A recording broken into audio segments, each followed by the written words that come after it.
Hello, everyone. Welcome to Art and Activism, Jewish Visual Artist Showcase and Panel. My name is Olivia Ansis, and I'm the Executive Artistic Director of the Gershman Philadelphia Jewish Film Festival.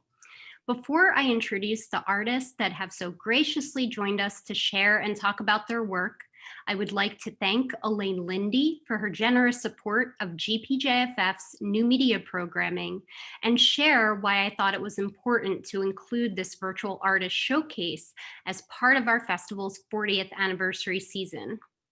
One of the objectives of the Gershman Philadelphia Jewish Film Festival is to support and share Jewish storytelling.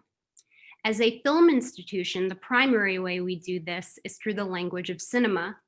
However, in December of 2019, GPJFF launched the Jewish New Media Festival, the first festival solely dedicated to exploring and sharing Jewish stories created for or distributed by digital platforms. At the time, we had no idea that in a few short months, a worldwide pandemic would move our offices to our bedrooms, keep us from gathering in person, and shift our entire film festival online. We were not yet accustomed to having to social distance, quarantine, or go on lockdown. We were not yet used to using Zoom and platforms like it as our primary mode of communicating, sharing, and exchanging ideas. We still had no inkling then that 2020 would turn out to be one of the most challenging and tumultuous years on record, a year that would ask the world of us, yet offer so little in return. What we did know last December is that new and emerging media was democratizing art in new and exciting ways and offering artists and storytellers a chance to share their work with new and engaged audiences regionally and globally. Our two-day New Media Festival aimed to bring awareness to this fact and make discovering and experiencing new and innovative Jewish storytelling as accessible as possible. Now, with the aid of GPJFF's new virtual platform, our institution has the potential to support and amplify the amazing work of Jewish artists and storytellers from around the world. Which brings me to the reason we're all here today, the intersection of art and activism. America, as we know, is not a perfect nation. Violence, suppression, racial and gender inequality are intrinsic to our history, as is our individual and collective capacity to rally against, critique, and protest the injustices we see in our society. One way in which we've empowered ourselves and our communities is through the act of art, making it, sharing it, and using it as a tool to enact social change now or for the sake of generations to come. Our collective inherited traumas do not need to be the problems of those we leave behind in our wake. If we all look inside ourselves and determine now that we can each be the change we want to see in the world. Art is an emotional medium, and powerful images burrow permanent residency in our minds and in our hearts. Moreover, words as image have weight and power in that they command our attention while translating abstract ideas into clear messages we can share with others. Art inspires dialogue, transparency, accountability, and transforms thought into action. We've never had a year like 2020. Quarantine had given all of us the space to think, the time to evaluate, and the reasons to challenge and demand more from our leadership, more from our neighbors, and more from ourselves. Art has been a catalyst for social change since the Great Depression, when WPA artists were actually encouraged to bring attention to societal issues like housing discrimination, poverty, and lynching. Through the 1960s and 70s sit-ins and protests for civil rights and ending the war in Vietnam. Through the 1980s, when artists demanded that the government respond to the growing AIDS epidemic, to our current collective fight for environmental justice, LGBTQ rights, and Black Lives Matter. What we say, what we make, and what we do makes a difference. Today, I'd like to bring your attention to four very talented visual artists whose work has intersected with activism, either through the themes and motifs explored through a particular series or body of work, or by a specific piece they've created being a direct response to an injustice or a threat they see to our democracy. I'll begin by introducing each of our participating artists, and then we'll begin our showcase. Ayola Omalara Kaplan is a queer Black multimedia artist creating artworks that empower and educate the Black diaspora and those interested in supporting their liberation. She creates an empowering and electrifying visual experience through an exploration of identity, class, and spirituality. Her artwork consists of paintings, drawings, and films that aim to energize people, as well as challenge their current and past perceptions of reality. To stress the spiritual aspects of her work, the pieces take up space in the gallery setting or your personal realms, not only as works of art, but also as spiritual tools that she has created with the intention of amplifying the viewer's inner voice. She wants her work to inspire people, move them to pursue their dreams, and manifest a blissful collective future. Thank you so much for joining us, Ayola. Thank you so much for having me. It's our pleasure. And Isaac Brinjagar Bialik is an artist living in Southern California. He cuts up comic books and reassembles them into work made of clean lines and patterns, sinuous shapes and sharp edges, large fields of color and small intimate spaces. Brinjagar Bialik started cutting paper while living in Jerusalem. He has shown his work in galleries across the United States and is in the hands of private collectors around the world. He is on the executive board of Jewish Artists Initiative of Southern California, committed to fostering visual art by Jewish artists and promoting dialogue about Jewish identity and related issues. Brinjagar Bialik is married to his high school sweetheart, Shauna, who is a rabbi in the Reform movement. Together, they founded Paper Midrash, bringing together contemporary art, pop culture, and scholarship in custom workshops and residencies. They have 3 children who often join Isaac in his studio. Welcome, Isaac. It's a pleasure to be here. Thank you so much. Andy Arnovitz has a BFA from Washington University in the United States and now lives and works in Jerusalem. A conceptual artist, she uses etching, digital information, printmaking processes, and fabric and thread to create print series, artist books, and large-scale installations. These pieces explore various tensions that exist within religion, gender, and politics. Andy has exhibited her work in Europe, Asia, and North America. Her art is in both private and public collections, universities, museums, and institutions, including the US Library of Congress, the Smithsonian, the Israel National Library, the Museum of Art in Ein Harad, Bet Hatfoset in Tel Aviv, and Yeshiva University Museum. Thank you so much, Andy. Thank you. It's a pleasure to be here. And Siona Benjamin has an MFA in painting from Southern Illinois University, Carbondale, and an MFA in theater set design from the University of Illinois, Urbana-Champaign. She has exhibited in the United States, Europe, and Asia. She was awarded a Fulbright Fellowship in 2011 to India and a second Fulbright Fellowship in 2016-17 to Israel. As not just a Jewish artist, but also one who crosses cultural boundaries, she has received praise in the New York Times, the Chicago Tribune, the Philadelphia Inquirer, the Financial Times, the Boston Globe, Art in America, Art New England, Art and Antiques, Art News, Moment Magazine, the Times of India, the Mumbai Mirror, and other publications. Her multicultural art has also been featured in the Jewish Week in New York City and New Jersey, the Jerusalem Post, the Times of Israel, and other publications. Thank you so much, Siona, for joining us. Thank you for inviting me, and hello from New Jersey.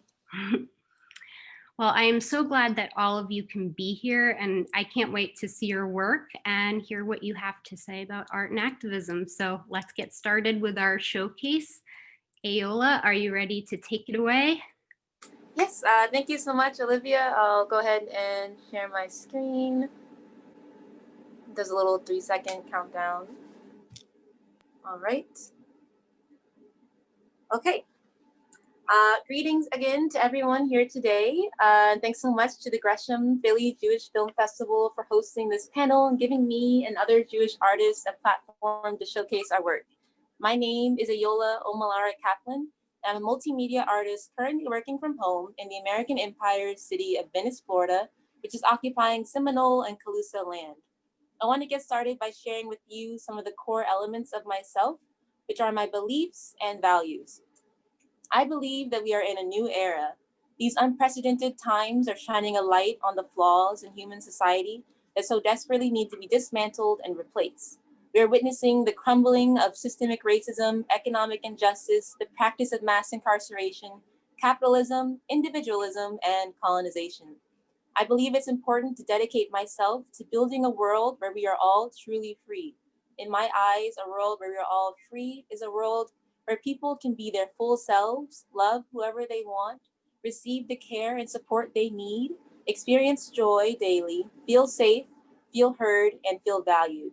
Unfortunately, that is not the reality in the United States empire and other capitalist and colonized lands. In order for the world to reach peace, I think we need to seriously question any attempts to reform, rather than dismantle and replace, an empire built on slavery and genocide that continues to profit from slavery and genocide to this day. The reason I create is because art helps me find my voice. Art is the only realm I can acknowledge and amplify all the parts of myself. I'm passionate about politics, religion, art, spirituality, and psychology. I think this is because I find myself on a lifelong journey to learn as much as I can about what it means to be human and what it means to be a good member of a community. I find so much joy in learning about different people's experiences and the history of how humans built themselves up and tore themselves down over and over again in order for everyone here today to have a chance at experiencing the magic of being alive. Art is the language I use to share what I'm grappling with in my mind. I think the more I share my perspective, the better, because that's how I can help cultivate a diverse art world for future generations. I spent most of my life being miseducated by the American school system. So much so that I find myself now starving for a truth that wasn't shared with me when I was young. I want to communicate through my art the beliefs I have. Some of these beliefs are that being Black is a blessing and that we are not a monolith. The history of African people did not begin or end with slavery. The rest of the world shouldn't be subjected to the policing of the United States, and that capitalism isn't sustainable. I also believe that the standard of beauty and intelligence shouldn't be set by European ideals. On this slide is one of my first endeavors in creating artworks that fully captured my desire to paint what liberation looks like to me. I first found my voice with the body positive movement. I worked to create pieces that help people who didn't fit the narrow idea of beauty that's pushed by the American media. Over time, however, my work expanded to incorporate my politics, religion, and spirituality. While art was and continues to be one of the greatest tools in my arsenal against depression and anxiety, my spiritual experiences have been the most healing. I grew up in a Jewish household. My bubby, Carolyn Kaplan, is a beautiful Jewish woman who raised my mom, Mikkel, to be the goddess of a woman she is today. Both my bubby and my mom immersed me in the wonders of Jewish culture. My favorite holiday is Passover because of how many amazing memories I share with my family every year, eating delicious Jewish dishes and singing songs.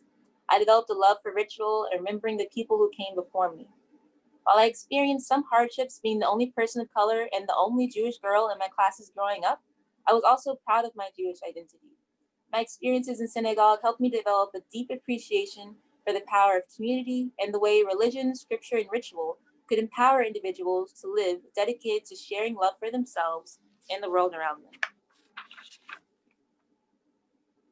For as long as I can remember, I had a running dialogue in my mind with God. This dialogue was sometimes playful, sometimes angry, oftentimes filled with deep gratitude, and sometimes it was filled with shame. He never really responded to my questions or accusations, but sometimes I'd feel him in the wind or see her smile in the moon, and I always felt her warmth in the rays of the sun. My understanding of God, religion, and spirituality didn't begin to radically transform until I took my first comparative religions course in my sophomore year of high school. I had the pleasure of learning about religion from my laid-back teacher, Mr. Head. In his class, I witnessed for the first time someone challenging the dominant narratives I had playing in my head every day. He introduced me to Buddhism and philosophers that suggested that organized religion could be a prison in some people's experience of it. He encouraged the class to question what their beliefs compelled them to do and what their origins were. This started my journey into meditation and discovering that God, or source energy, wasn't something I had to view as external to myself or personified as a white man with a beard in the sky. I learned about how the three Abrahamic religions were linked. I learned how there were different ways of viewing the world outside of Judaism, Christianity, and Islam. Of course, I was aware of this before this class, but I had never looked into it in depth or had the pleasure of reading religious texts outside of the Bible and Torah. This class began my path of integrating many different worldviews and spiritual practices into my one unique Jewish experience. I carried my curiosity into college, where I'm currently minoring in religion with a focus on Buddhism. I'm studying how so many of the world's most prevalent religions are connected and share origin stories. I love reading religious texts and illustrating what I've read in order to share the morals of the text with people who may not usually be exposed to these ancient and esoteric thoughts.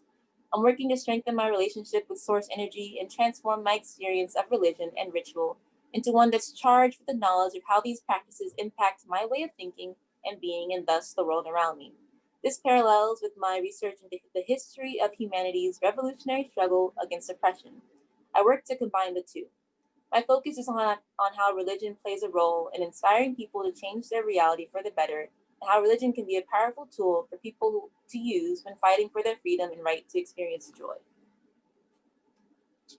One of the first pieces I created that explored the realm of religion and politics simultaneously was a protest piece I created last year.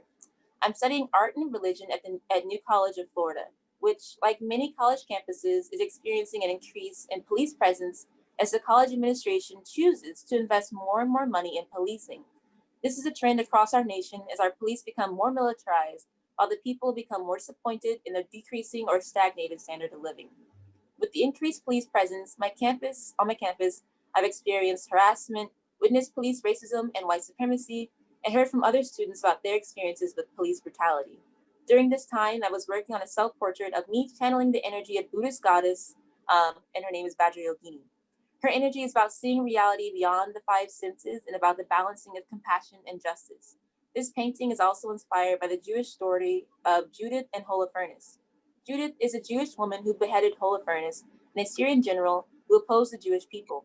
I originally illustrated myself beheading Jeff Bezos, as he is a perfect symbol to me of the evils of capitalism. But I changed the piece to be the head of a racist cop, because that is the evil of capitalism that I was facing most currently. I added quotes around the paintings by some of my favorite Black revolutionaries, these being Martin Luther King, Malcolm X, Angela Davis, and Fred Hampton. All of the quotes are about how oppressed people cannot expect our oppressors to suddenly stop oppressing us, nor can we expect something like one police officer being fired or a sympathetic lip service after a protest to undo a rapidly growing system of police violence. Later that winter, I created this piece. Again, I was inspired by the Buddhist deity Baigell and wanted to do another self-portrait inspired by her. I wanted to work more with symbols and colors rather than words. The emphasis here is on the bliss of transforming myself into a warrior against oppression and shedding my past self, which was blinded by a media that didn't reflect my reality. I depicted the body sliced up in order to draw attention to the body as a temporary host for different states of being. As our body changes, we too can transform and awaken parts of ourselves that we didn't know were within us. This is vital for every individual to do in a movement against capitalism and all the isms that have festered under. You're all deserving of love and bliss, and we can experience it if we are willing to stand up against the injustices that rob us and our people of our right to pursue happiness.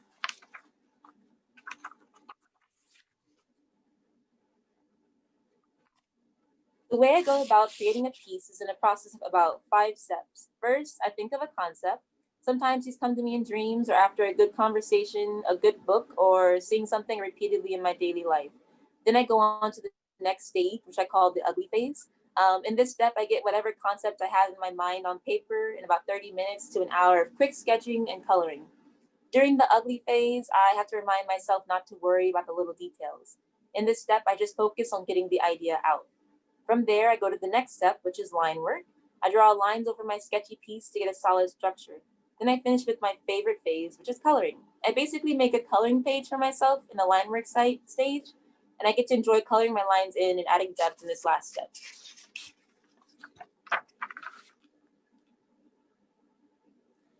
Currently, I'm exploring digital art. This is something I was reluctant to get into because I felt that digital artwork wouldn't hold the same power a physical painting would. However, I find that most people end up viewing my work digitally in this digital age, so I might as well embrace it. This piece is a portrait of my sister. I wanted to paint her as a warrior because she's so protective and powerful. She was always by my side growing up and never missed a chance to stand up for me when I was struggling to find my voice. I felt her energy was perfect to channel here. I wanted to comment on violence and how it's not always a physical experience. The more I work to pay attention to the United States empire and how our culture works every day to desensitize us from our deeply dystopian reality, the more I feel empowered to speak out against the violent things that are ongoing in America and have happened in our forgotten yet recent history. In particular, I want to draw attention to the systems in our country that originated in response to movements of justice by people of color or found their origins in the early days of slavery and colonization. The police, ICE, the DEA, CIA, and our military have contributed and continue to contribute to the oppression of people with mental illness, low income, colored skin, and dreams of a world without prisons and capitalism. While these institutions proclaim to exist for the benefit of the American people, they consistently find themselves on the side of unnecessary violence, like in the Vietnam War, the war on the Korean Peninsula, the war on Black abolitionists like the Black Panther Party, the war on refugees on the border, and genocide of Black people, which includes the murder of Black people through police violence, medical neglect, economic oppression, and miseducation. I'd argue that the greatest aspect of Black genocide exists in U.S. prisons. These prisons currently hold my own loved ones and have held people in the Black liberation movement like George Jackson and Angela Davis. These conditions are inhumane in many prisons, and prisoners are often subjected to abuse that popular Western media refuses to cover. Prisons are an archaic way of solving social issues, yet America embraces it, all in the name of profit.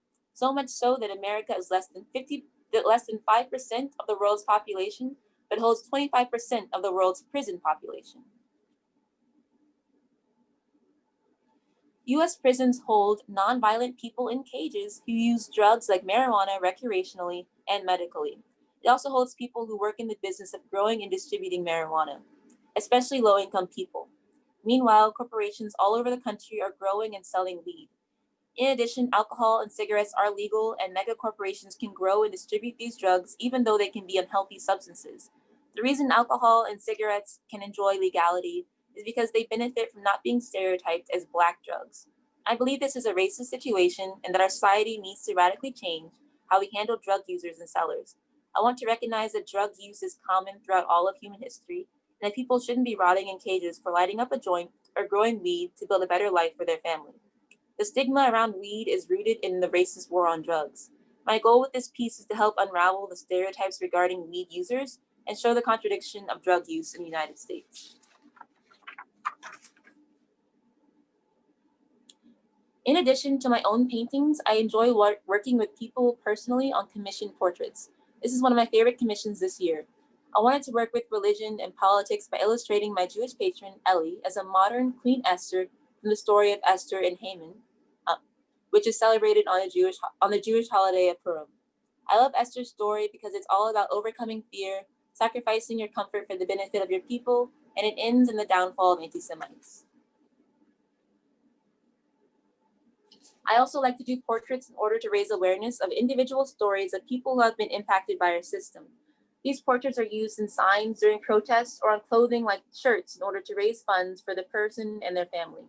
This portrait is of Ayola, a mother of 3 in Atlanta, Georgia, who was sent to prison because our incarceration system is quick to send people to prison so that they can be profited off of.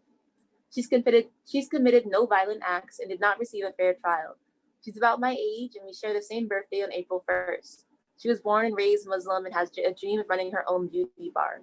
Unfortunately, she's not set to be released until 2029, which is when her youngest child would turn 11. Ayola has had her life and dreams put on hold and is sharing an experience that many Black women are facing today. Black women and Black girls are punished more harshly than any other demographic and are the largest growing population in the American prison system. It's easy to accept American laws and believe that our justice system is the best it can be when you haven't experienced it yourself or seen someone you're close to become prey to the system. Unfortunately, many of our laws are only enforced on poor or mentally ill people, and justice in America usually looks like jail time rather than healing or growth. The more we talk about this and imagine a justice system that truly favors transformation, the more we can build a safe reality. Thank you so much for listening to Little Old Me. I hope you enjoyed hearing a little bit about my story and some of my artworks. If you'd like to follow me, you can visit my website. It's ayola.org, and check out my Instagram at Ayola Omalara. I'll put this in the chat if I can. And if you're excited about my work and want to support me in creating more pieces, I also have a lot of my work for sale on my website. If you'd like to buy one of my pieces as a print or on a t-shirt, you can do that there. You can also reach out to me on Instagram or through my website if you have any questions or would like to personally talk to me about something on your mind. That's all from me for now, and I'm looking forward to hearing your questions, and thanks again. Oh, that's more. Let me get out of here. Thank you. I took out like 5 slides. No problem. I don't think anyone minds seeing more work. Thank you so much. And we actually do have a comment that came up about your work from Gloria. So Okay. powerful, beautiful, and inspiration. Keep up this work, she says. So Thank you, Gloria. so much. And next we have Isaac. Hi there. I'm going to share my screen now. We've practiced this so many times, right? The expectation is everything runs smoothly, but you never know. First of all, I want to thank you, Olivia, for including me on this wonderful panel with Siona, Ayola, and Andy. I'm really honored to be here sharing the virtual space with you all. And of course, thanks to the Gershman Philadelphia Jewish Film Festival for making this happen. My name is Isaac, and I wanted to just back up a little bit to when I was a kid growing up in LA, and the work that I think in retrospect has inspired me to create art.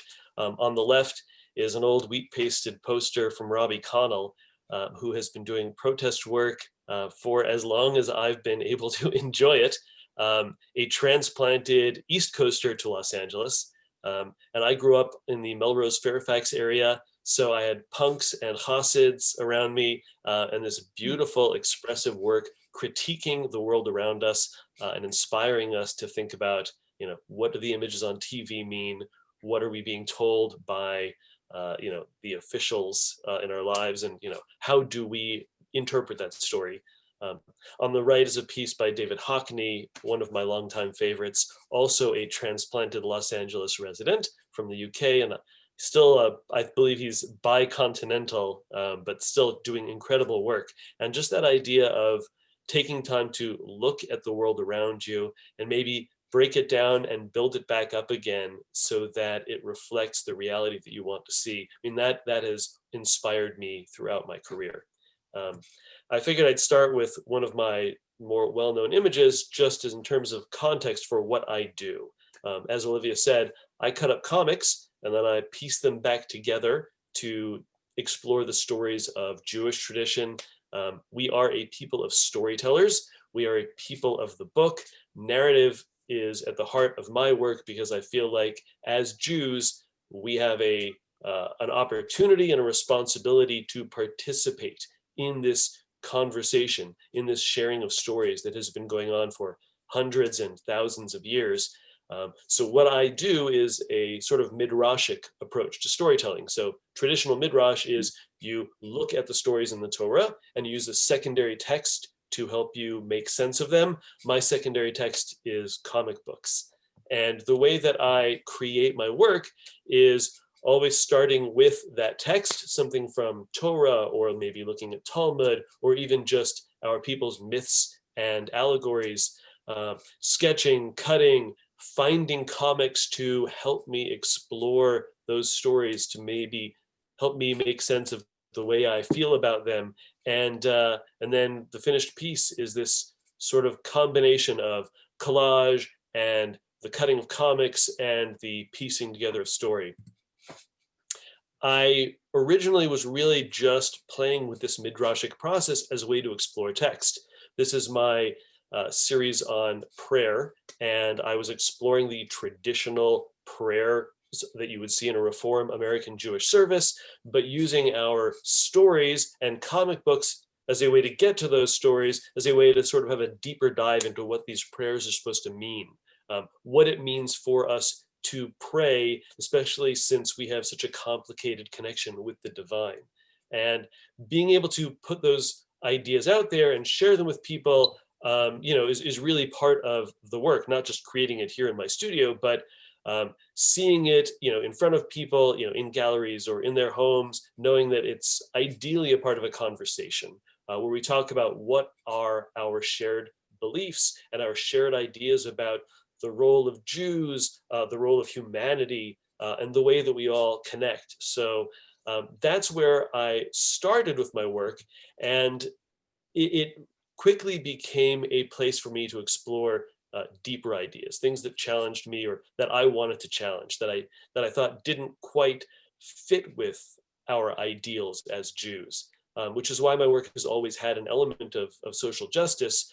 I really want us to live up to what I was told Judaism is about and what it means to be a Jew and a human, certainly in the 21st century. So pieces like that on the left, which is called Jerusalem of Gold, which is an exploration of the silencing of women's voices in our tradition, both metaphorically, but also literally, with this carved out women's section at the wall in Jerusalem. In fact, the speech bubble above Wonder Woman over there on the right is empty. It just has these dots of ellipsis, which I intended to evoke this sense of silencing. But I've had more than a few people suggest that because there are 4 dots there, what I'm actually seeing is an expletive. It's anger coming out, which certainly has fueled some of my work. On the right is another piece that I made that was sort of this dipping the toe in social issues. This is about immigration, which is a key topic for me, something that I come back to over and over again, and about the idea that America is a place that, in my head, welcomes people, where the torch of liberty is lit, inspired, of course, by the words of Emma Lazarus, the Jewish poet, which are at the foot of the Statue of Liberty, the idea that we welcome those who are tempest-tossed. All these people who can't find a place, who need something, can find it here in America, or at least that's my vision of it. As well as the Jewish idea of Lador Vador, from generation to generation, seen here with Carol Danvers, the original Ms. Marvel, at the bottom of the torch, but at the top, Kamala Khan, who is the new Ms. Marvel, who is a teenage immigrant from the Middle East who has come to New Jersey and finds herself with these powers, trying to fit into the world around her, which doesn't reflect her Islamic background, which sometimes is at odds with her ideas as a young woman, but she nonetheless has to find her place as a hero, looking for justice and liberty for herself, but also for others. Ayola, I threw this in at the last minute. Once you shared your Judith piece. This is one of my Judith pieces. I think as Jewish artists, we probably all come to this occasionally. Mine is from 2016, and it was inspired at the time by some stuff that happened to Senator Elizabeth Warren, where she was speaking up in the Senate and they attempted to silence her, right? There was a moment where someone was talking about how she refused to stop talking, how we told her to stop, and nevertheless she persisted, and that is the name of this piece, Nevertheless She Persisted. So it's Judith. We see that sort of traditional humble pose that we see women in art often shown in, head down, sort of meek, but I wanted to counter that by giving her this sword and by countering the idea of the sort of meek representation of women with power and strength. And she's made of cut up comics featuring various Jewish comic book heroes. And I think part of what we can do as artists is amplify stories about people who don't often have their voices heard, whether it is women or minorities, but there's so much in Jewish tradition where our stories are about hearing those voices and finding truth and letting everyone's story be a part of the larger narrative. I really hope that my work can do that. speaking of 2016, when we had a presidential election, which at the time was so painful an experience to go through. I know we just went through another election right now. This is my series of 12 tribes works that I made just after that election was called for Donald Trump. And each of the tribes here is represented by traditional iconography. So we have Shimon with the castle, and we have Judah with the lion, and we have the tree for Issachar, rather Issachar is the sun and the moon. But each of my pieces is made of minority comic book superheroes. Playing with the story, we all have this narrative of the 12 brothers, the children of Jacob, who become the tribes, and that they're a big family, and that's really not what our story as Jews is. Our story is about disparate people coming together and choosing to live as a family. It's about different tribes, different people, different families from all over saying we are going to come together and we're going to build a nation, whether we mean that literally or metaphorically. And that means hearing all of these people's voices. So I really wanted to bring those voices up in these tribes and make sure that it was a connection between the old way that we may have told this story and the new way that we have of understanding what it is to be a Jewish people. The last 4 years have given us a lot, I think, to be engaged with. One of those for me was the issue of the Dreamers, the DACA program, which we had in the US, which allowed young immigrants to this country to find a place here and to find a path to citizenship, and that has been imperiled at various times. So my series of dreamers here, which leverage a lot of the Joseph story, who was a famous dreamer in our tradition, are made specifically of undocumented superheroes. On the left, there's Jose Barragan, who's from another country. He joins the Teen Titans as Bunker. In the center, this is made of cut-up Superman comics, who's an undocumented hero from another planet. And on the right, we have America Chavez, undocumented superhero from another dimension.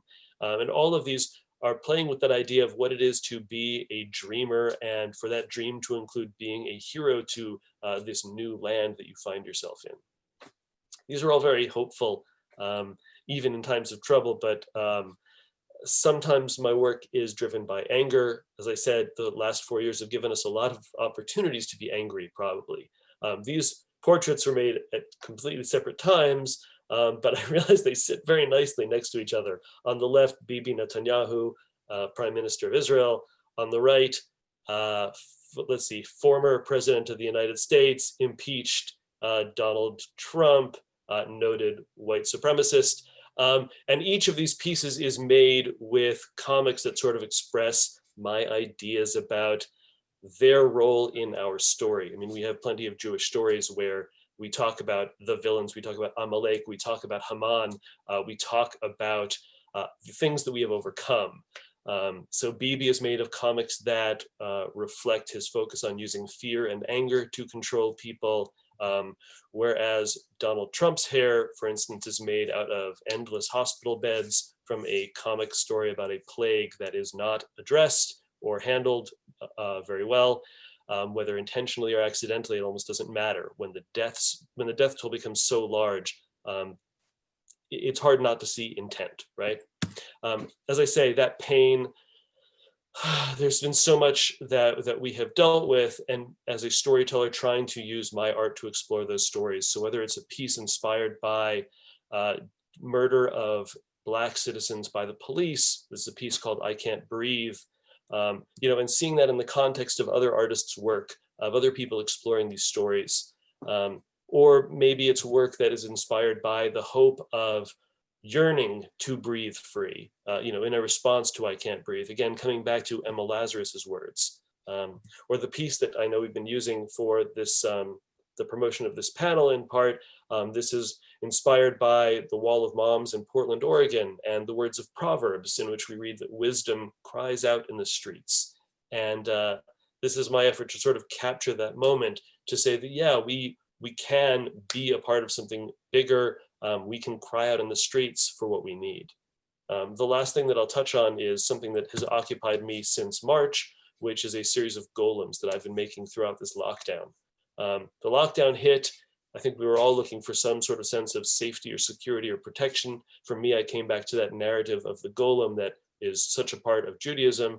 And I've been playing around with different golems inspired by different words, not just the traditional emet for truth, which I have made here out of Ragman comics, but also playing with the idea of clobberin' time, or Wonder Woman story where she herself is made from clay, and wondering, what that means to us, that we can be our own golems. Sometimes they are inspired by anger, like on the left, this one is made out of comics featuring Black Lightning.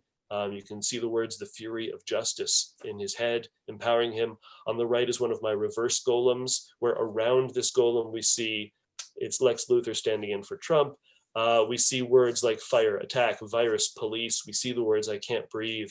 All these things that oppress us, that we need to fight against, and that we look to these golems that we make for ourselves and for our communities to protect us. And that's what I think activism and art are about, right? It's about making our voices heard, amplifying the voices that need to be heard, so that we can find some sort of sense of how we move forward together. And again, I'm so glad to be a part of this panel and to share my work here today. It's a great group of artists to be amongst. So thank you very much. Thank you so much, Isaac. And next we have Andy. Okay, let me just share my screen.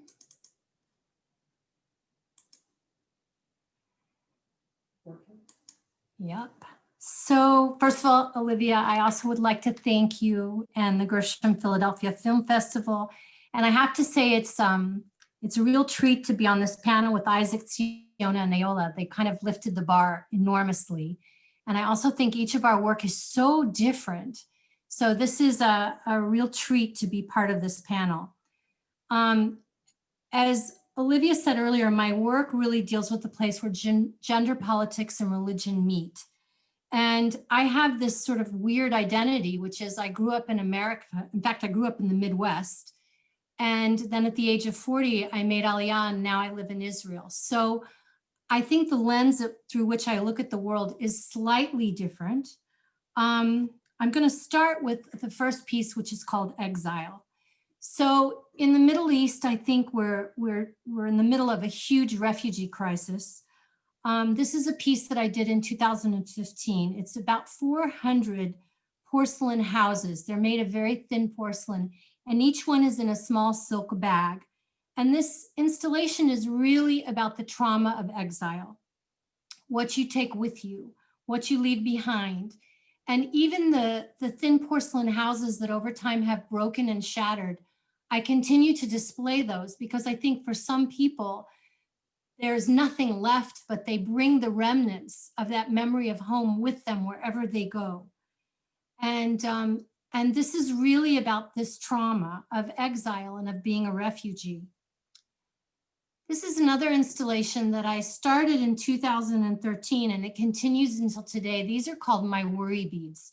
And I wish I could say that I've exhausted the list of worries, but unfortunately with every passing year, I come up with a new list and a longer list. Real worry beads are something you find in Greece. They're called kambolai, and they're little beads that fit in the palm of your hand. These beads are huge and they're heavy, and they've come unstrung and they're spilling all over the place. And to date, I've made about 430 of them, but this last 6 months, I added, 25 some beads to my worry beads because there were just so many new things to worry about. This next piece is called I'm Not. And this is a huge installation that I did for the Jerusalem Biennale in 2019. It's comprised of about 1,200 handmade, hand-painted porcelain fish. And in this teeming mass of fish, all swimming in one direction, there's one tiny fish swimming the other way. And this is really a kind of a graphic manifesto. It's a big, grand visual statement. And it's really about celebrating independence.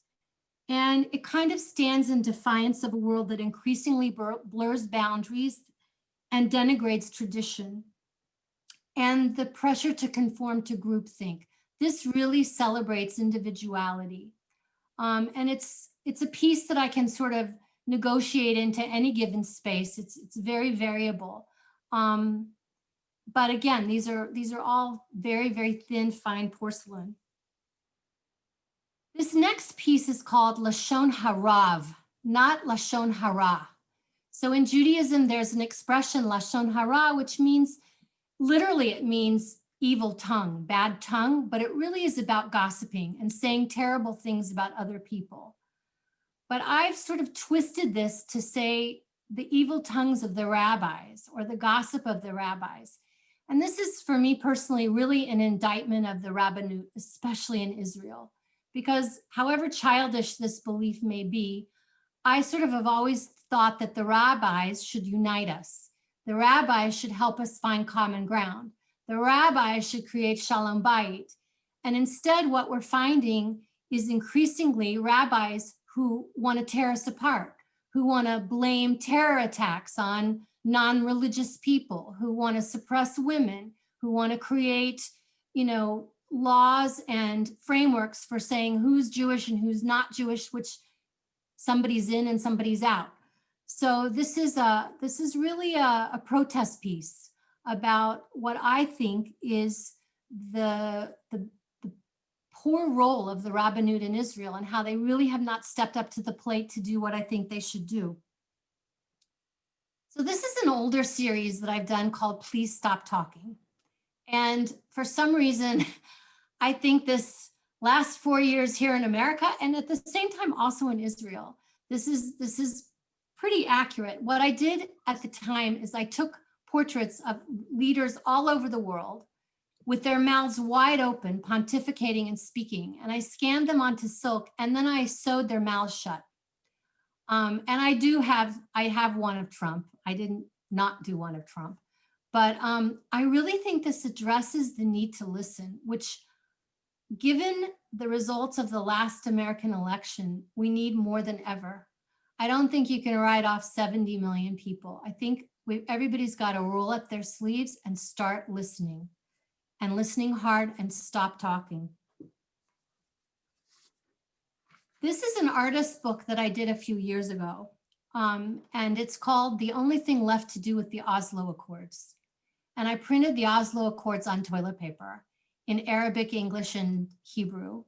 And the Oslo Accords are so long that I basically cut out most of them. So halfway through the toilet paper, you just see the words blah, blah, blah. And then I threw in the rest of the Oslo Accords. Anyway, they come neatly tied in this wooden box. But the Oslo Accords, sadly, are dead. They're useless now. This is about the only use for the Oslo Accords. This is another artist book. And Isaac actually referred to this in his presentation. In the book of Joshua, the 12 tribes, he was talking about the 12 tribes. This is a different aspect. It says that the 12 tribes use the chatzav, which is the flower. It's called the sea squill, and it blooms in Israel in the fall. In the book of Joshua, it says that they use this flower to separate and demarcate the boundaries of each of the 12 tribes. And even though it's an artistic folly, I thought how wonderful it would be if we use flowers instead of the security wall, cement, to separate ourselves and to delineate boundaries. So this is a format called a tunnel book. It's a very old art book format. And on one side, you have Arab villages, and on the other side, you have Israeli settlements. And instead of the security wall, you've got flowers. So it's kind of a hopeful suggestion for a different reality. This next piece is called Acid. And for anyone familiar with how you make etchings, you use metal plates and you use acid to etch into the metal plate an image. So one day on the way to the etching studio on the radio, there was a story about a 16-year-old girl in Nazareth whose 55-year-old neighbor kept pressuring her to marry him. She kept refusing. She wanted to finish high school. And in a fit of anger, he climbed onto her building, crawled up into the second floor, knocked on her window. And when she opened the window, he threw acid in her face. disfiguring her. For any of you who have watched the Netflix series Occupied about Norway, there's one episode in the series that deals with acid violence. It's a horrible thing, and it's crazy prevalent. For example, in 2016, there were 601 acid attacks in the UK. They happen every day in India and in Pakistan. And it's a terrible, grotesque form of violence. Anyway, so what I did is for about 6 months, I did portrait of populations at risk or real people. For example, that's Sergei Feinlin in the upper right-hand corner. He's the director of the Bolshoi Ballet. And many years ago, there was a horrible act of jealousy in which one of the dancers threw acid on his face. There's a Miss Universe from Colombia, South America. Another contestant was jealous and she paid a man to ride by on a motorcycle and throw acid in her face. So I worked on these portraits for months and months, and then literally in seconds, by throwing acid on my plates, I disfigured the artwork, and that's what I ended up printing. This next piece is called Actually Names Do Hurt Me. And this comes from the childhood rhyme, sticks and stones may break my bones, but names will never hurt me. And I took every anti-Semitic trope word for Jews, and I sewed them and made them out of sticks and stones. And this is really addressing the resurgence of horrible anti-Semitism all over the world, not just in America, but in Europe as well. This next piece is called 504 Years Later, and this really addresses this obsession today with women's modesty in so many religions in the world. I took Albrecht Dürer's Diptych of Adam and Eve that he did in 1507, and you would think that in 1507 they would be less comfortable with the human form and nudity than we are today, but in fact we seem to be frantically obsessed with how much of a woman's collarbone she can show. And so I captured the leaves digitally that are in the painting.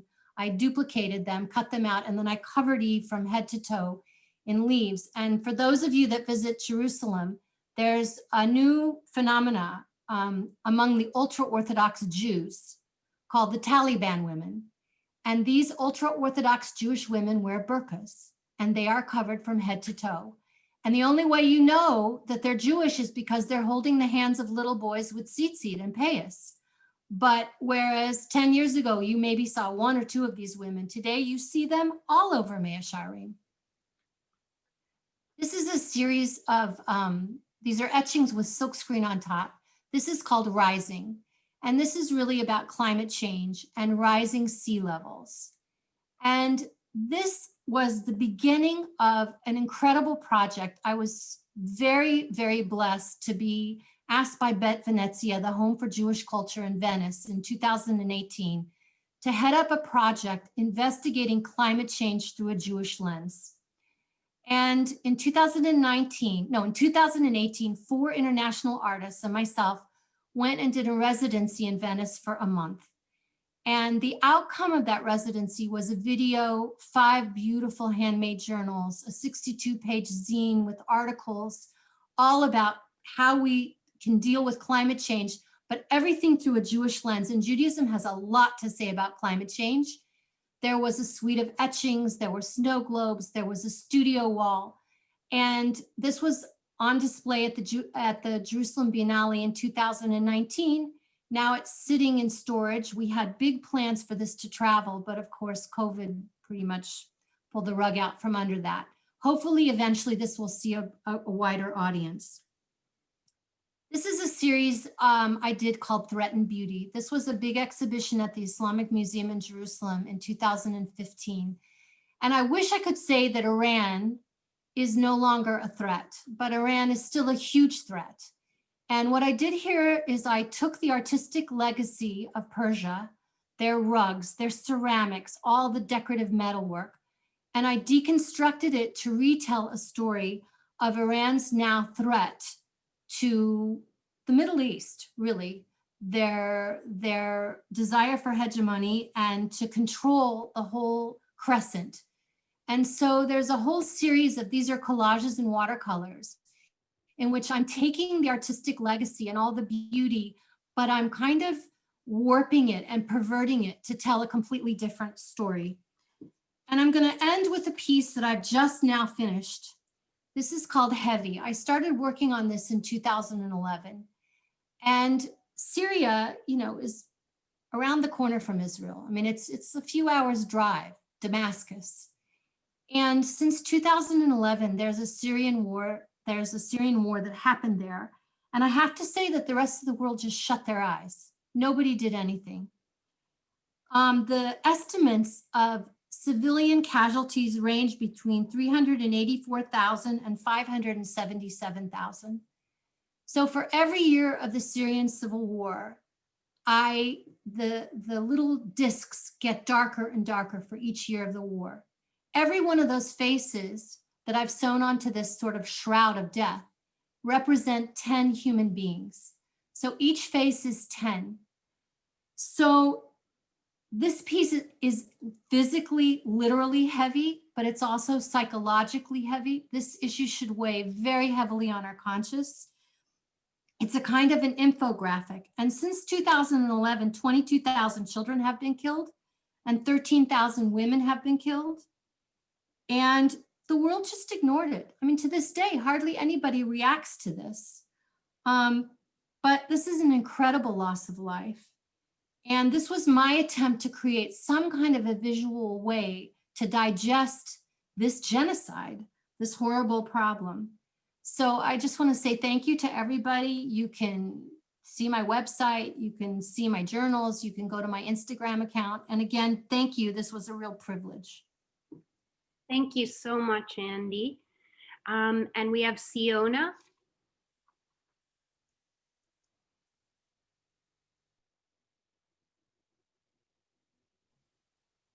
Hello, going to share right now.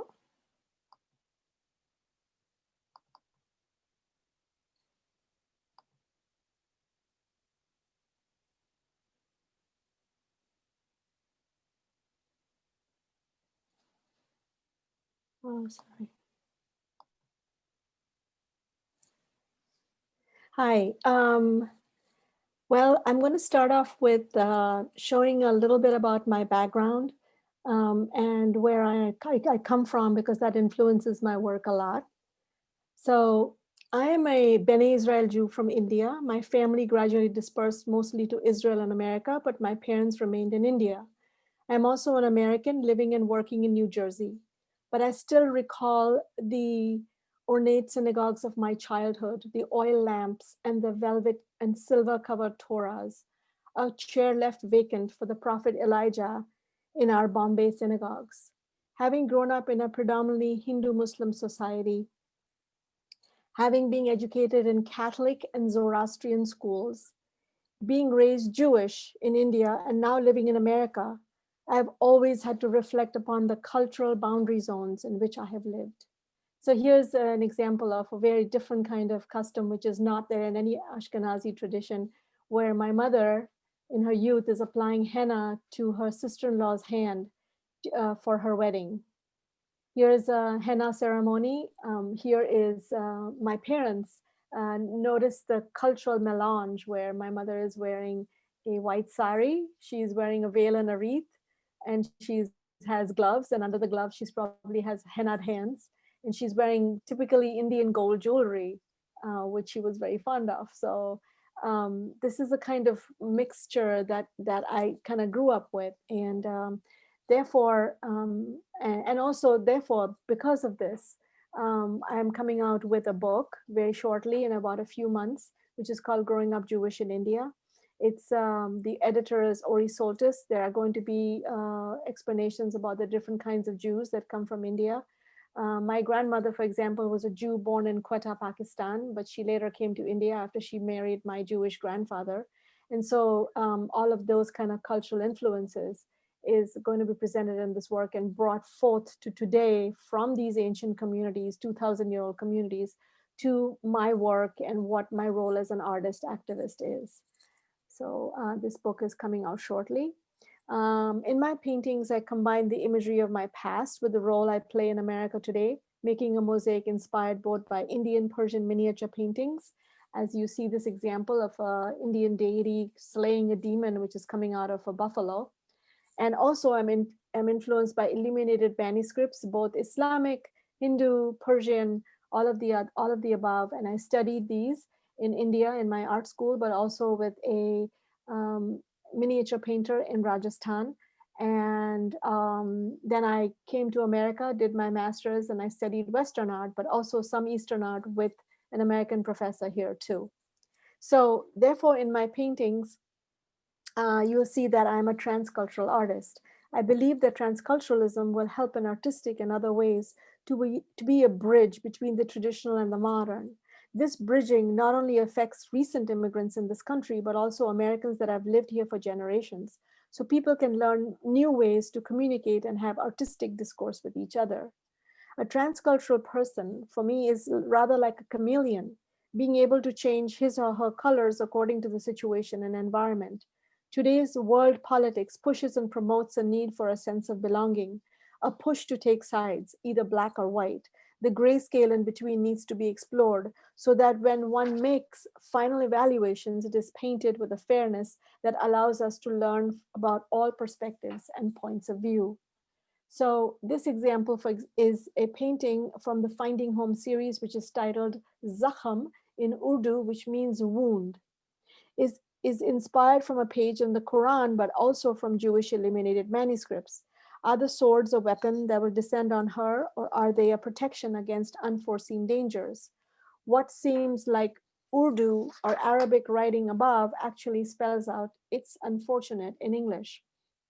And here is the bottom portion of the painting, again showing me sleeping with a red sari, which becomes the plants that rise above. There's a lot more meaning here, but that's for another day. Here's another example of another work. This is inspired by, again, Islamic miniature. This is a Islamic king holding a globe with his hand on a sword. It's probably King Aurangzeb or Akbar. So inspired by these single portraits, I've done this painting, which is called Sister, done in response to the Middle East crisis, half Jewish and half Muslim. Both her hands display the rich henna of their similarities. They seem peaceful, yet in front of them there is a blasting plunger and wires that indicate a bomb connected to them. Will they destroy themselves, or is there any hope that they will be saved from themselves? The next painting is also from the Finding Home series, titled Vashti. Vashti was cast out and now she looks in, a black and white setting from yesteryear, postcards from another target, a chessboard of genocide, the near to meet or eternal flame from a lost synagogue, a palace of another dictator, smokestacks of your ancestors' crematorium. I searched during my journey but cannot find. How can they erase without a trace, I wonder. Now more than necessary, along with her dignity. Will she restore yours? And then I've done a series also based on comic books, both Western and Indian comic books. There are Indian comic books which are called Amar Chitra Katha comics. So based on the Jewish legends, Lilith is the first Eve, who was created the same time as Adam. She was unwilling to forego her equality with Adam. Rebuffed, she took her case to God, who responded to her ticket out of paradise or paradise and into eternal exile. Thus, Lilith has been called a demoness and the serpent in the Garden of Eden. Lilith made a return in feminist history as an example of female strength and mystery. So inspired by Roy Lichtenstein, combined with the drama of Indian Amar Chitra Katha comics, and of course, Bollywood that I grew up with in Mumbai. My mother ran a school for 20 years and a lot of the Bollywood kids would come to her school. I didn't think much of it then. I kind of overlooked it, but now I feel it was such an amazing pop cultural influence for me. So serve as an inspiration for my Lilith series. So Indian and Persian miniature paintings and illuminated manuscripts also creep into the parts of the painting. The blonde heroine in Lichtenstein's paintings has been recast as a blue maiden. So a lot of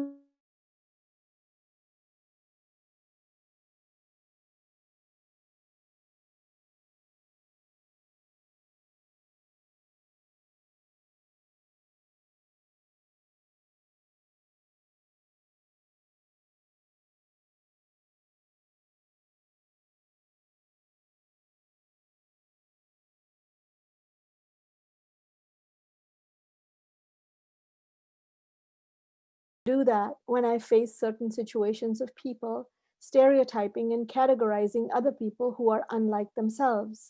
I have therefore over the years developed many blue skin characters in my paintings.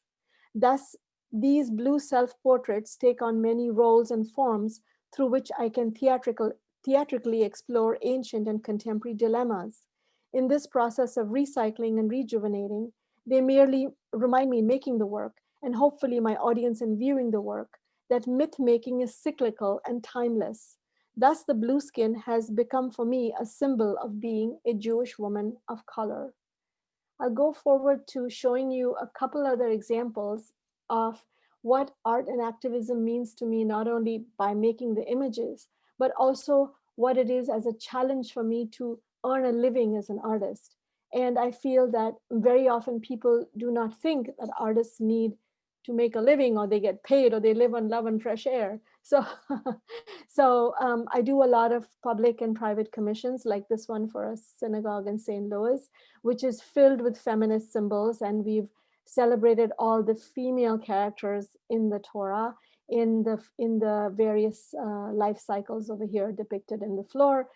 There is a book being published by the synagogue, which is going to be released sometime soon, and hopefully available on their website. It's called Central Reform Congregation in St. Louis, headed by a most amazing rabbi, Rabbi Susan Talvi, who's a feminist and a political activist.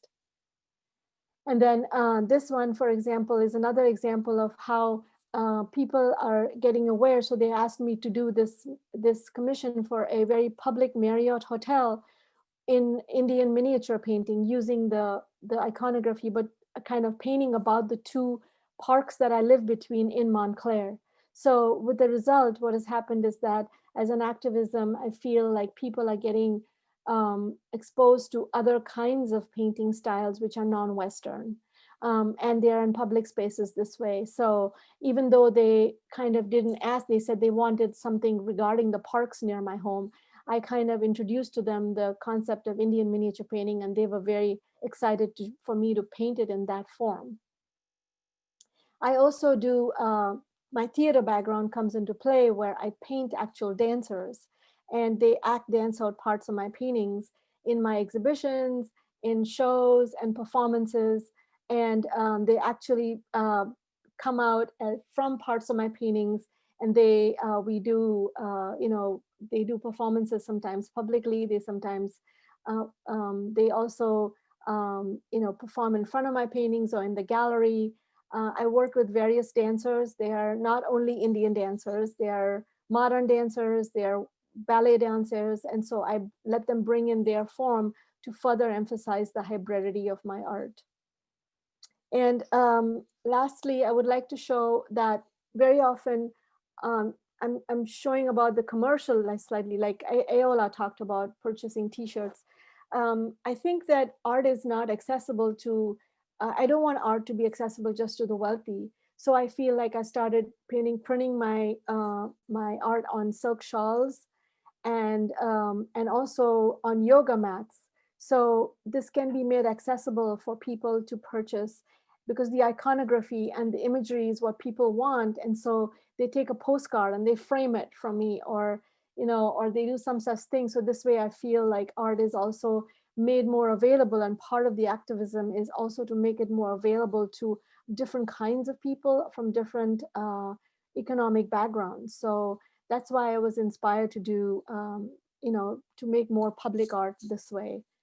And here's a couple examples. I have a free model, my daughter, who willingly partakes. And so all these yoga mats are made with biodegradable, very high quality material. Again, conforming to the environment. So I also take care that this is made in the U.S. And all of that too. So that is also part of the activism, I feel. So this is my two websites, the artsiona.com and Blue Like Me is where you can buy my merchandise. There's also a documentary that was made by an American filmmaker, and it's available now on amazon.com. It's called, if you type in Blue Like Me, it's a longer title, it should come up. And the documentary has been shown in many film festivals, including one of the past Gershwin Philadelphia film festivals, where it talks about this diversity and talks about Jews in India, but it also talks about what it is to be transcultural. And when the filmmaker approached me, I told him, I made him promise, I don't want this film to be about, kind of a self-glorification about how wonderful my art is, but I want it to be about these issues, about transculturalism and about feminism and all these things that are dear to my heart and to my work. So thank you so much to Olivia and to everyone at the film festival. It is my great honor to present with these wonderful artists and friends of mine. And I thank you so much. Thanks for your attention. Okay, so if we can all take ourselves off of mute, and I'll see if that's, okay, great. And Isaac, I think you're, all right, perfect. So I am just incredibly honored that all of you participated because your work is gorgeous. Just you're all very technically skilled. All of your work I thought was very inspirational, relevant, intellectually curious. It was so inspiring. I just want to keep looking at it and keep exploring it, really. And I'm very enthusiastic about following you on all your social media and just spending a lot of time on your website.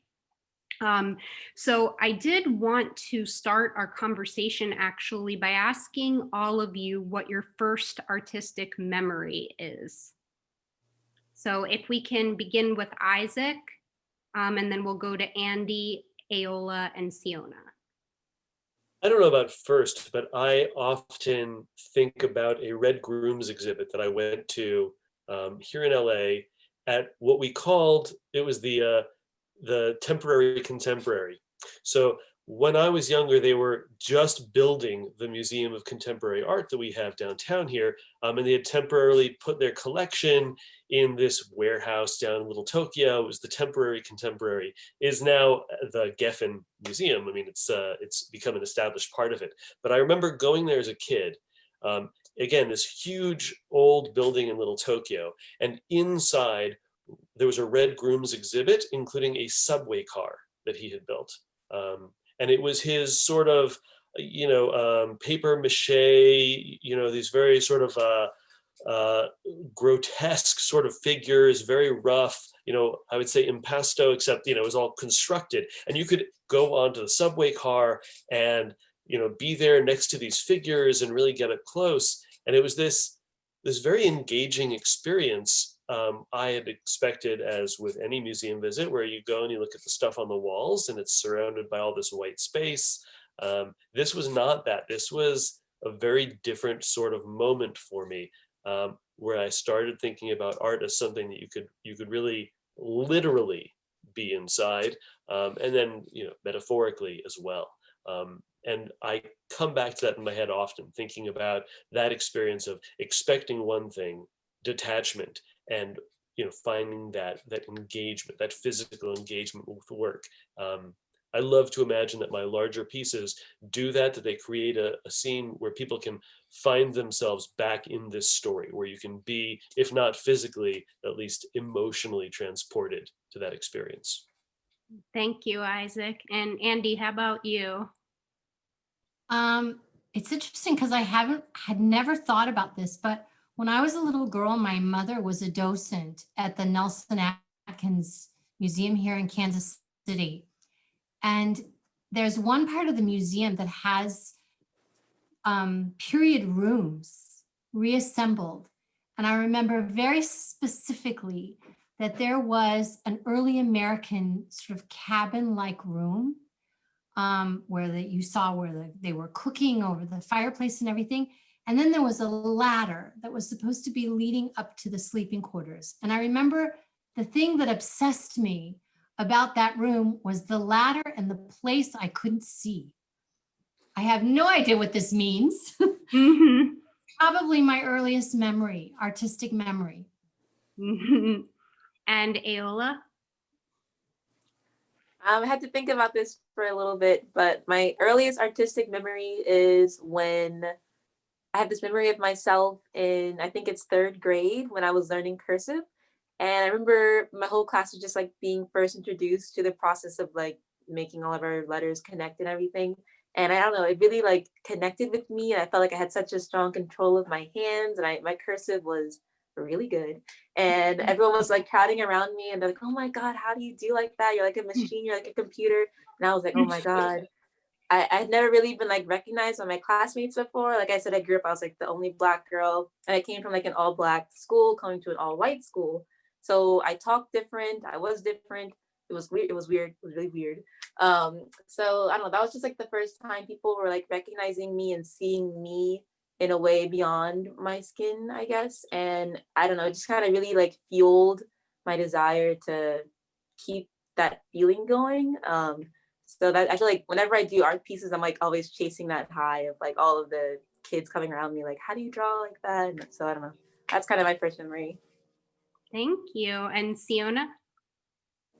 My first memory, I think, was when I was younger. I remember, I can say, the color in India was just, always mind blowing, and how people are not afraid of color, and the difference between, there was color even in the synagogues, but I was always blown away by, especially in Hinduism, all the, the rangoli, the paintings on the floor, and all the flowers, and the iconography that was so multicolored and so filled with light. And I was always sort of drawn to it. But then in the synagogues, in Sephardic and, Mizrahi and kind of Indian synagogues, the Sefer Torahs were hard cased, and they were covered with velvet, and they had all these bells and silver, decoration all around it and on top.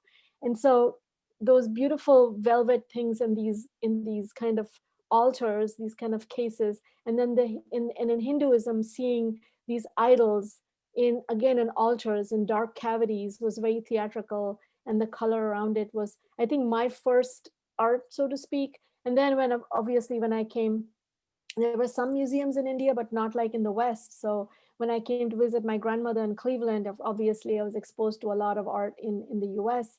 And then I decided I did want to come and study art here later on because of the wonderful art and materials and museums that are here in the West. But I can say that the earlier recollections is of color, but then my grandmother also telling me that you can respect all the Hindu temples that you go to, but you can't bow down to them. She was very particular about that. Like, you have to respect them, and you have to, so I went to all my Hindu friends' festivals, but, I was always, in the back of my mind, this idol worshiping was sort of always in the back of my mind. And that's how Indian Jews sort of stood apart and were a little bit, you can say, paranoid about being mixed up into this larger global identity of, multiculturalism in India. Mm-hmm. And so I ask this question because I think it's interesting to think about what each of you said. You have Isaac, who described a space and the works of art and how they affected the people in that space that were engaging with that art. And you have Andy, who went to these, rooms filled with sort of period like interiors, and she saw this ladder and didn't know where it went and was wondering where it went. We have Ayola, who was sort of surprised at the respect that she received when she created something that was technically incredible and astonishing for the kids around her, and how it made her feel sort of accepted because of that in a way. And Siona being attracted to all these colors and feeling the light in them and the beauty in them and the, sort of the hope that they gave her. All of these feelings, I believe, connect to what activism can mean. It could be us searching for a way to make something beautiful and create light out of the dark. It could be a way to understand something and find the answers that we don't have. It could be a way to receive representation and acceptance and connection with other people. It could be a way to feel empowered and impactful and be able to have an effect on our society. So the next question I want to know is, when was the first time that you understood what activism was, that you felt moved politically, or you felt moved to respond to what you see in society, to respond to the collective experience of our world? And we can start, how about with Ayola this time, and then Siona, Isaac, and Andy. Okay, the first, let me think about it. Okay, so the first time I experienced activism is in the same way a lot of people, I think my age, experienced activism in America, which is when Bernie Sanders ran for president. I was just so excited by everything he was offering. I had never engaged in politics before I had like heard him speak. I had like the privilege of hearing him speak in person, and I just found myself so happy for the future I felt like he was describing, and I started volunteering for his campaign. I held like all these events. I was like really like Bernie. And then when he didn't win, and I followed that closely, I felt like really like upset with the American election system, and that kind of pushed me away from politics entirely. I was like, it's all rigged. I'm not gonna do it anymore. And then I met some people who were protesting to raise awareness for the war in Syria. And then, I don't know, with Bernie, I feel like my worldview was just kind of focused on like making American life better. But then I met these people trying to raise awareness for the Syrian war. I was like, well, there's so much more beyond like raising the standard of living here. And that's what really propelled my activism to just get more like a larger worldview. And now that's what I'm trying to help people experience. I feel like activism in America is really set on just raising our standard of living, rather than acknowledging how America impacts the standard of living of everyone, everywhere, almost all the time. And things will never change until we start, paying attention and then speaking up. So that was my first experience of activism. Thank you so much. And Siona? So I think mine is more maybe feminism related, because I think people would always, point out to me things like, besides culturally, did you learn to speak English here, which is not a true thing. I was raised in Catholic and Zoroastrian schools. I always spoke English, but also besides the cultural thing, it's like the whole impression of what people had as to how women are treated in India, which is true to a great extent, like what Andy showed in her work, which is very true. But it's not necessary that a stereotype is put that every woman is oppressed. Or, I mean, my father was very liberal. I sat in the synagogue downstairs with him. I mean, he told me I could do whatever I want in life. And also people would say, are women oppressed? And so I think the activism started in my mind when I started having to answer those questions. And I would say things like, well, we've had an Indian woman prime minister, have you? and they said, oh, well, we need to definitely do that. Or I say, Pakistan has had has had a woman prime minister, Benazir Bhutto. And Israel, of course, but I grew up in the era of Indira Gandhi, and around that time when I was little, and so she really influenced me. I also got a chance to briefly meet her and have a photo with her, so which is a cherished picture, of her. So she was kind of a little bit of a role model for me. And I know politics and politicians are complex, but even then, as a woman prime minister.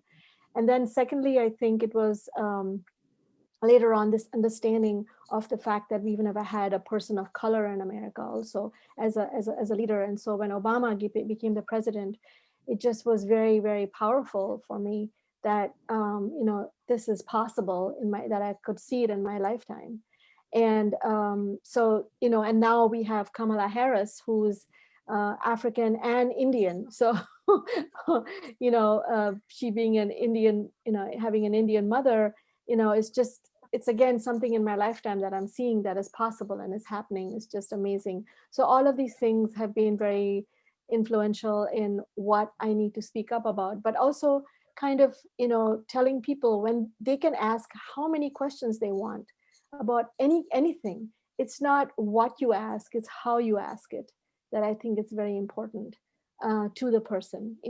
If you put a question like, how is it possible to have Jews in India, as against, I would love to know more about Jews in India, so please tell me more. It's a whole different thing.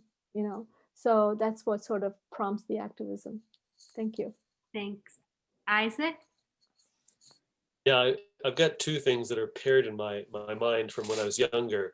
One of which was Soviet Jewry, which was a very big focus of American Jews back 300 years ago. Or I mean, it feels like that now, but I can remember at my bar mitzvah where you'd get twinned with a refusnik. So someone who was living in the Soviet Union and could not celebrate their Judaism, couldn't observe the rituals, couldn't become a bar or bat mitzvah, and you'd get a little silver bracelet with their name on it. And you'd usually have a moment in the bar mitzvah ceremony, and we'd talk about the oppression in the Soviet Union. Paired with that, though, I think about my summer at Camp Swig, where I was in the Chevra unit, which is focused on social justice, and our theme was anti-apartheid. And where we silkscreen shirts, with these, sort of this representation of the shape of South Africa with chains around it. And we talked about what it meant to be Jewish and what never again means. It means, not just preventing violence against Jews, but it means seeking justice and freedom for everyone, everywhere. And that until everyone is free, no one can be free. And that this is a Jewish lesson because we were strangers in Egypt. And so therefore we have to remember that we are all created in the divine image and we are all worthy of respect and justice and freedom.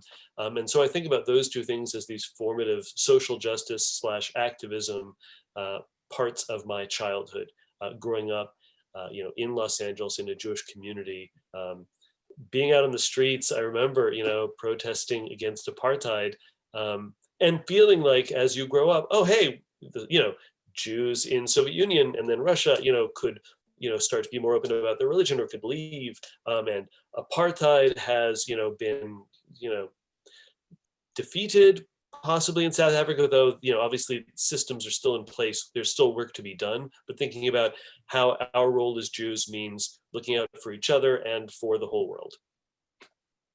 Thank you so much. And Andy? So I actually have to say that I have a sense of shame a little bit about answering this because I was a very little girl during the whole Vietnam protests and the way that divided the country. And then I think I became an adult during these really soft years where there weren't a lot of things that I was aware of. I mean, I just read the book Just Mercy, and I said to my husband, where was I when this happened? Like, we were living in Atlanta, Georgia. How is it that this wasn't even on my radar? And I have to say with a pretty big amount of shame that I don't think I became an activist until I made Aliyah and lived in Israel, because maybe it's because I had 5 little kids in America and I was too busy being a mother.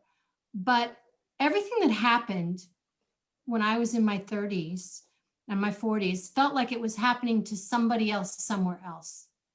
America's huge. It just didn't have that much to do with me. And maybe it's because I was soft, or America was soft then. But after I made Aliyah, I think I went to Israel with these real rose-colored glasses. And I started reading the paper.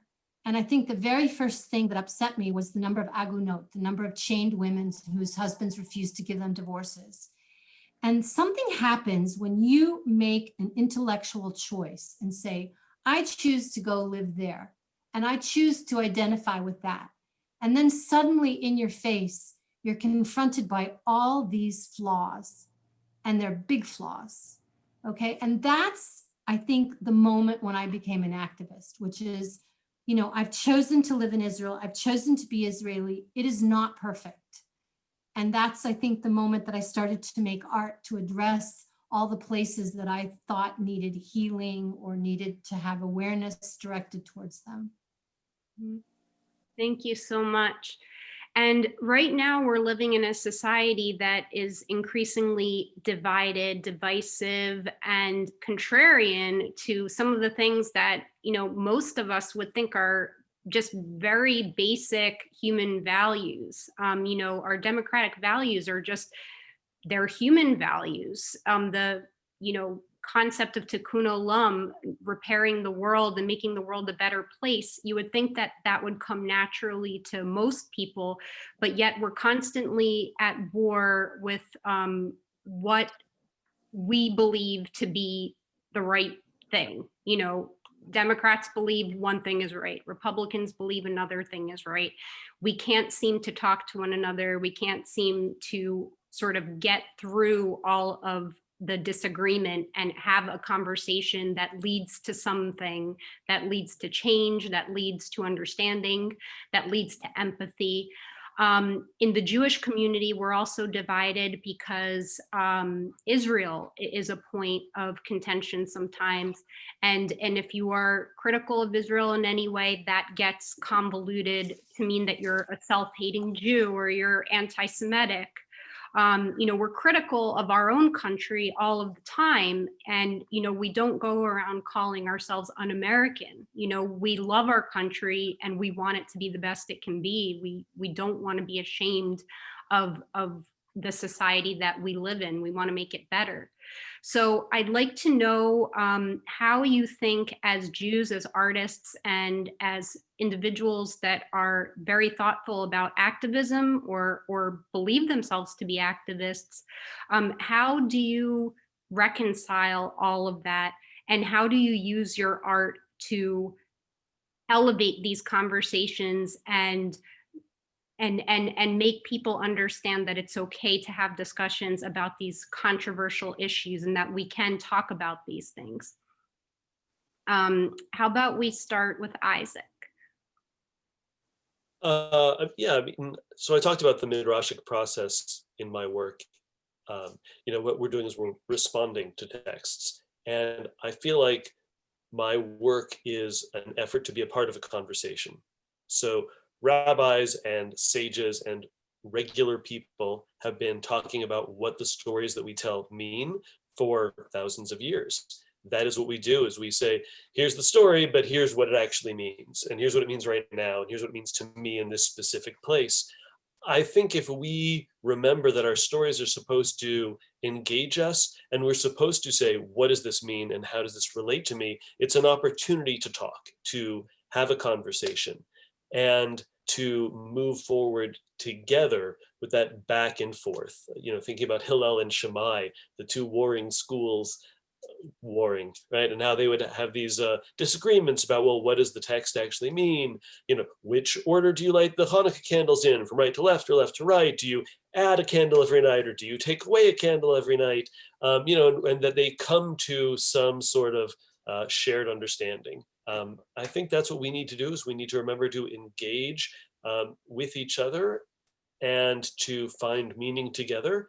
That doesn't mean you have to put up with all of the, you don't have to put up with evil. I don't believe in putting up with evil and turning a blind eye to falsehood. You can't stand for those things, but I think you need to make an opportunity to hear people out so that we can learn together and move forward. Thank you. And Andy? I'm going to repeat something that I said earlier, which is I think the first place we have to begin is by listening really hard and making a space for something that you don't actually maybe agree with, to listen hard to that other person. And I think as artists, we have to maybe do a little bit of self-check that the work we're making doesn't come from a deep place of anger. I mean, I think there's a place for anger in our art, but I think that art that maybe delivers a message in a gentler way might be more successful, but I also think that we have to be very careful that we don't get manipulated. I saw something, I think it was Art Forum, posted something to artists that they were accepting submissions. It was right after the election, and the list that they, America is a fascist country, America loves to kill human beings. And I thought about it and I thought, you know what? This is not helpful. This is not going to make anything better. I mean, maybe artists need to vent, but I'm not 100% sure inside myself that that's a really good use of artistic energy. And maybe I sound like an old fuddy-duddy, I don't know. But I think we have to be very responsible about how we use our artistic voices and where we use our artistic voices. And we have to make a space for somebody that looks at something or thinks about something differently. Thank you. And Ayola?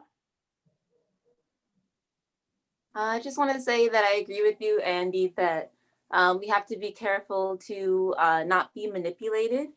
So the way I would answer your question, Olivia, is that the way that I would suggest that we, how we can help people who disagree come to a mutual understanding is that we are talking about the same thing.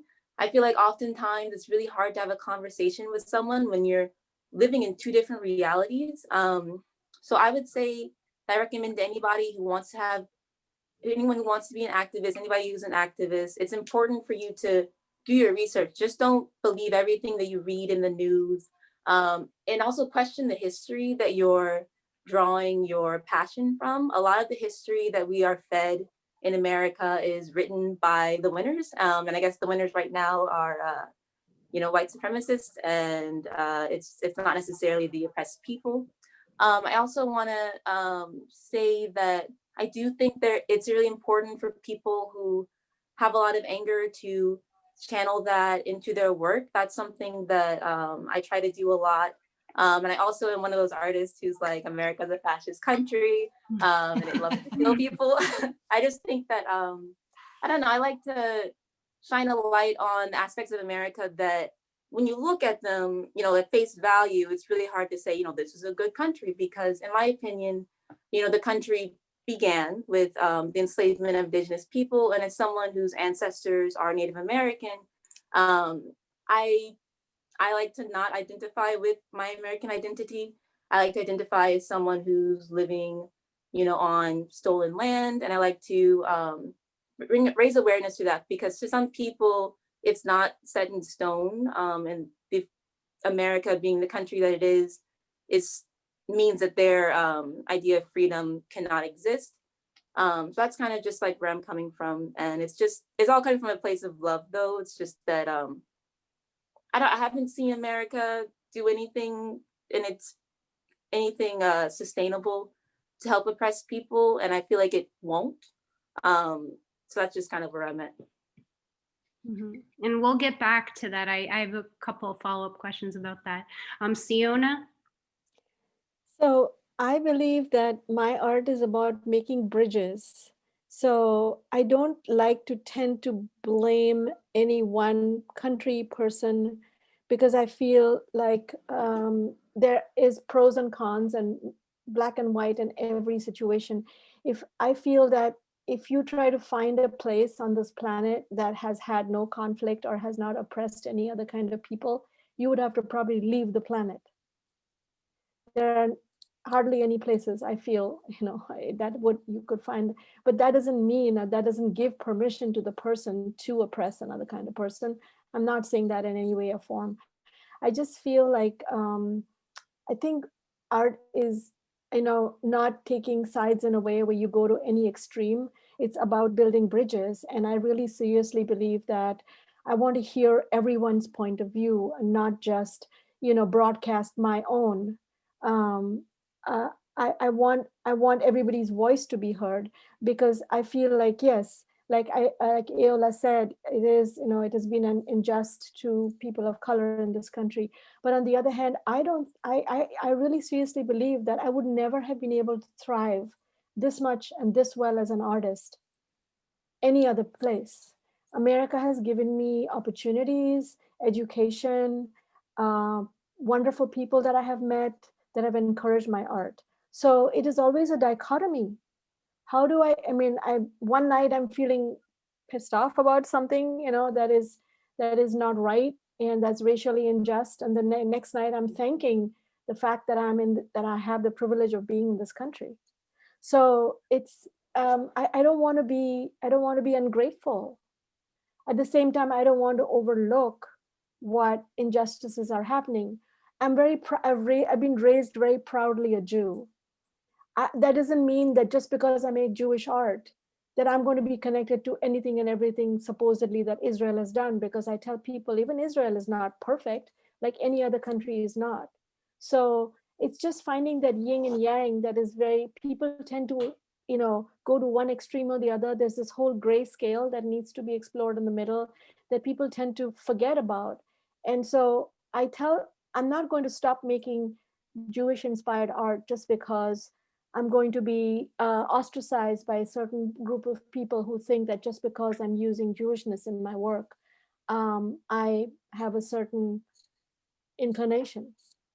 I don't care about such opinions because I feel what comes from my heart is the best art I can make. Thank you so much, Siona.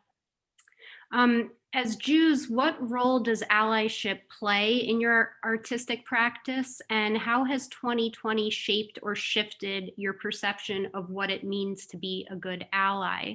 And if you can also bring into that conversation the concept of intersectionality and what that means to you, I'd be very grateful. So let's start with Ayola. I need a little bit longer to think about that question. No problem. Is anybody able to answer? Can you repeat the question again? Yes, sure. Let me just get my questions here. As Jews, what role does allyship play in your artistic practice, and how has 2020 shaped or shifted your perception of what it means to be a good ally? And if you can comment on intersectionality as well.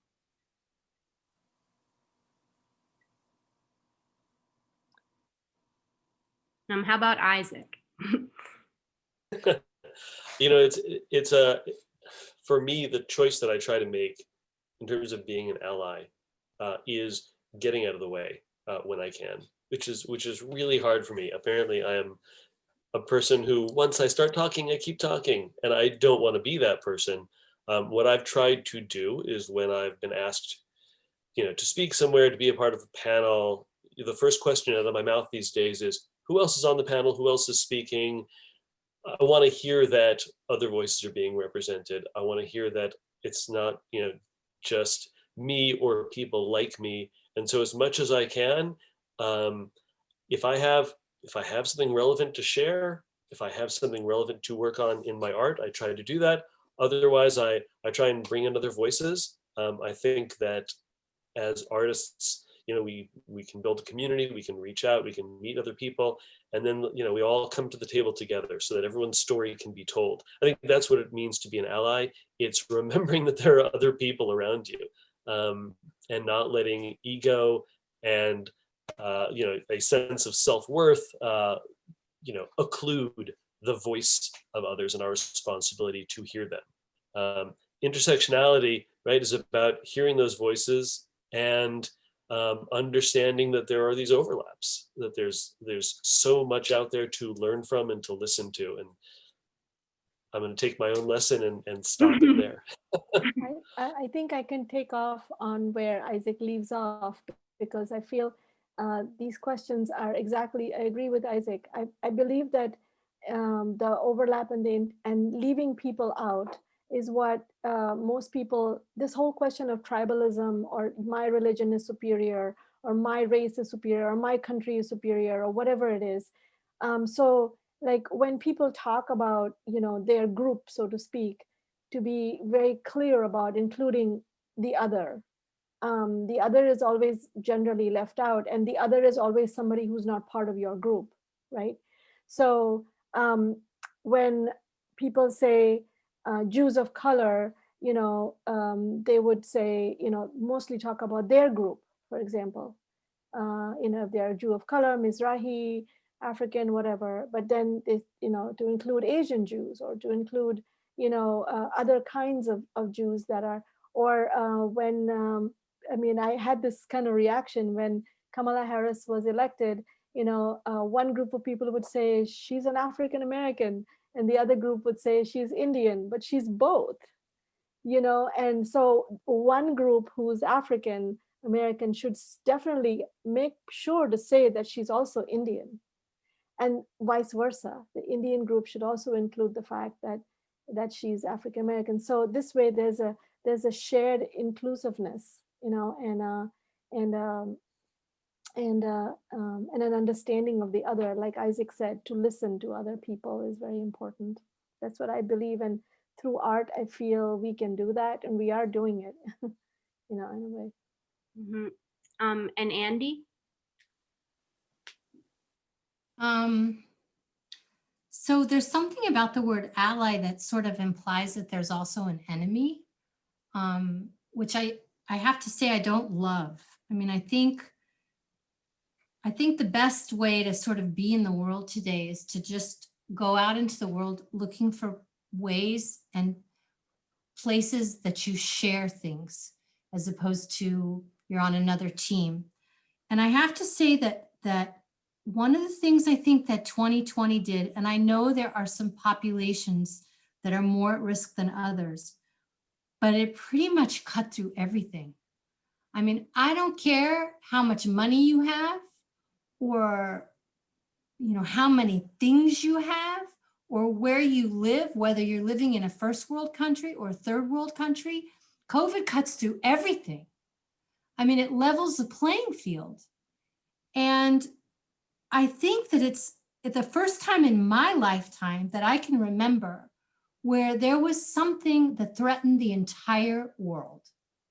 It wasn't something that was threatening one country or one corner of the world. COVID is threatening mankind. It is a shared crisis. And for better or for worse, we are really literally all in this together. And, I live in Israel, but right now I'm visiting the United States, and we're having huge conversations while I'm here about the lack of thoughtfulness, this whole thing where people refuse to wear a mask because you're not going to tell me what to do. But if not wearing that mask endangers a whole bunch of other people, what is that about? So I think that in terms of 2020 and especially COVID has created a universal crisis like no other thing that I can remember in my lifetime. And I'm hoping that the end result is that it does unify everybody. Talk about allies, that will make the entire world allied against this one thing. Thank you. And Ayola? I'm sorry if I keep looking around. There's like a fly. I don't know why. I never had flies. I'm not dirty, but there's a fly. So I guess the word ally to me, honestly, I just really identified with everything that Isaac was saying about just knowing not to take up too much space, and making sure that you're giving space to other people who share different identities and experiences than you do. That's pretty much my perspective on it. And I think intersectionality, when that comes into play with this, it's just about that. It's about recognizing that there's so many different experiences, and there's not just a one size fits all way to solve every issue. I remember when I first got into feminism, I don't know, I just really identified with the word. I was like, yeah, women empowerment, awesome. But then I learned about intersectional feminism, and I went on to learn about womanism, which is a term written, it's kind of like a progression of the feminist movement. I tend not to use it because it's not really common, but it's just a way. It was a term made by a Black woman who was trying to distance herself from the feminist movement entirely, because she felt that the feminist movement was so focused on white women only. And I will say that it's still that way. When I look at feminism, I never really see it talking about Black people in the way that it should. And it also hardly ever goes into like the deep issues that really affect the Black community. It really talks about mostly with the issues that Black women share with white women, not just the issues that Black women only have, or like have mostly an issue with, like incarceration. I never really see feminists out talking about prison abolition, or even just helping prisoners have better conditions, especially people in female prisons, or it's really, there's a lot of issues I think that feminism could tackle that it doesn't. So I guess intersectionality needs to cover the really tough things that no one really wants to talk about too. Mm-hmm. Yeah, so I feel like activism, or art and activism, really takes two forms mainly. The form of seeing, what is wrong in the world and trying to dismantle that, like system that's not working, and the system that's oppressing people and creating the problems that we have. And then also an art and activism that is maybe focused on bringing people together, affecting change, moving forward, finding the hope, sharing positive messages that empower people to act. And you can totally disagree with me, and I'd love to hear how you view art and activism and those things coming together. What I was interested in is your advice for people who are either artists that are, very concerned about the issues that you're all concerned with, but have not, turned to activism, or felt that activism was for them because they felt that this was something that was too much, like too big, like something that they wouldn't have any way to create change individually, or affect change, or inspire change as an individual. They've been scared to delve into that because they didn't feel empowered enough to do it. How would you tell them to get involved? How would you explain to them that the little things you do, the ways you express yourself, can make a difference? I know that was a huge long thing. You can break it up, answer any part of it you want, but I was just interested in what you think about art and activism, and also just how to get more people involved and not afraid to do something. Okay, Siona? So the first thing that comes to mind is that artists get together and have a camaraderie, and have a sense of shared experiences and sharing. Sometimes artists tend to think that there's this piece of the pie that they can only have, and there's only so many pieces of the pie. I think that's a completely wrong concept. I think there's plenty to share. If you've had 3 shows and I've had 2 shows, who cares? It's not about that. It's about, learning to be a collective, united voice. And for example, I am a founding member of the Jewish Art Salon, and my really friend from that time is still a really good friend of mine, Yona Verver, who partakes in making this group go larger and larger. And that's a very good example that I am a part of. And we are doing several exhibitions based on different topics. And one of the next exhibitions is going to be more of a multicultural one, where we're including different voices. So by actually maybe joining groups or forming groups, or just even if there's 2 artists, doing something, that you approach a venue that you can show your work, and therefore when you show your work, you can have a dialogue with your audience, and that's how it builds. And then you meet more people who then tell you about other opportunities, and it's like snowball effect. And I get my work that way, through word of mouth. And to be an artist who's organized and who's available and approachable, instead of being any other way. So you can then only blame yourself if you don't get the work, because you tried your best, and you did. I think it's really important for artists to come together as a united voice. I'd love to try to arrange a show of all these artists right here, and just right here, it would be an amazing, amazing exhibition in some amazing venue. So that's a beginning, just to have that thought. Yeah, I absolutely. I think once I edit this and put your presentation back into it, this is definitely something I think many organizations would be interested in, because your work is different, as Andy said, but it's collectively, really united in its message. I think people would appreciate that and get a lot out of hearing all of you speak about your work, because that was incredible. Andy, would you like to go next? Sure. I guess I would say the most important thing today is to try not to be afraid, and to allow yourself to explore. I have to say that it's a very dangerous time to be an artist, because there's a trend today in which you're not allowed to explore something artistically publicly. You can explore anything you want privately, but you're not allowed to explore things publicly if they don't belong to you. It's a trend that I'm watching really, really closely, and I'm fearful of it, because I think empathy is one of the places where amazing things happen. So I think the most important thing today is to not be afraid, but you also have to be smart and you have to be careful. I also think that the best art comes from places where there's passion. I mean, I think all the artists on this panel, they're artists coming from very passionate places, very personal places. And I think that also makes the art very, very powerful. So I guess I would encourage artists today to very much, like Ayola says, find that inner voice, and give it space to explore.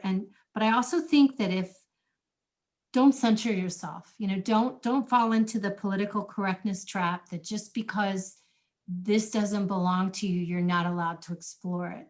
I think that's one of the bigger losses. Is I think empathy is one of the unique human characters that we have as a people. And I think we have to be really careful that we don't stifle that desire. Thank you so much. And Isaac? I think Judaism encourages us to be involved in the world. Right? We talked about Tikkun Olam earlier. The idea that it is our responsibility as Jews to envision a better world and then actively be involved to make it happen. You hear so many times where if the only thing you do when you're praying is pray, and you don't take that with you outside of the synagogue and get involved, you're missing the whole point. Likewise, I think artists have the responsibility to help people see through the clutter, to help people focus and see either what the world really is or what it can be. That said, you can be Jewish and not be in the streets with a protest sign. You can be an artist and make work that is beautiful, but not advocacy work. It is not my place to tell people how to authentically practice their Judaism or their art. I think authenticity is at the heart of it. And if that authenticity drives you to explore the issues of the world around you, great, because I think if you're not angry or upset, you're not paying attention. But I also know that as a Jewish artist, it's got to come from in here, or maybe it's in the kishkas, or wherever it is. You got to feel it, and it's got to be real. And I wouldn't push anyone to make art because they think they're supposed to make a certain kind of art, or to be Jewish in a certain way because they think they're supposed to be Jewish in that sort of way. Thank you very much. And Ayola? I really love the question, but I want to hear you ask the second part again, so I can make sure that I'm responding to it well. Oh my God! Now I'm forgetting what my question was. I know the first part was, what is your advice to artists who want to get involved in activism with art, but are kind of like don't want to get overwhelmed. But I forgot what the second part was. Yeah, basically, artists that are right now creating their work, and they're not maybe connecting their work to a more collective experience, and because I believe that many artists have great concerns about the society they live in, and activist art, as Isaac said, it's not for everybody. It's not going to be everybody's choice for expressing themselves.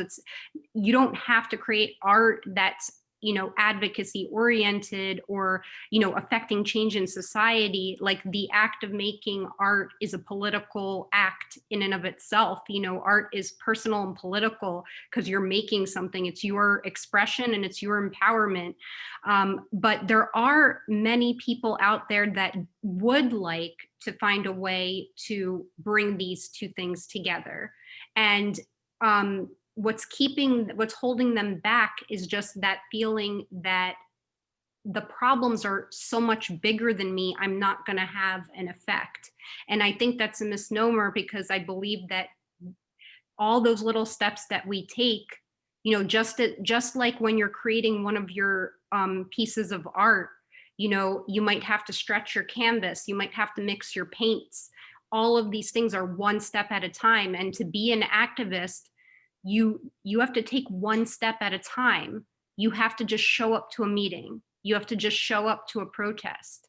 You have to say something, maybe on the platforms that you do have as a resource to you, like your social media platforms, not remain silent. You need to, maybe tell someone that is treating another person in an unfair way, this is why what you're doing is wrong. You can't remain silent when you see injustice. And I believe that artists have a long history with being able to use their art as tools to bring awareness. And so what advice would you give to artists that just would like to be more involved, maybe get involved with a community, an art collective, a community of artists, but just don't feel like their participation would make a difference, I guess?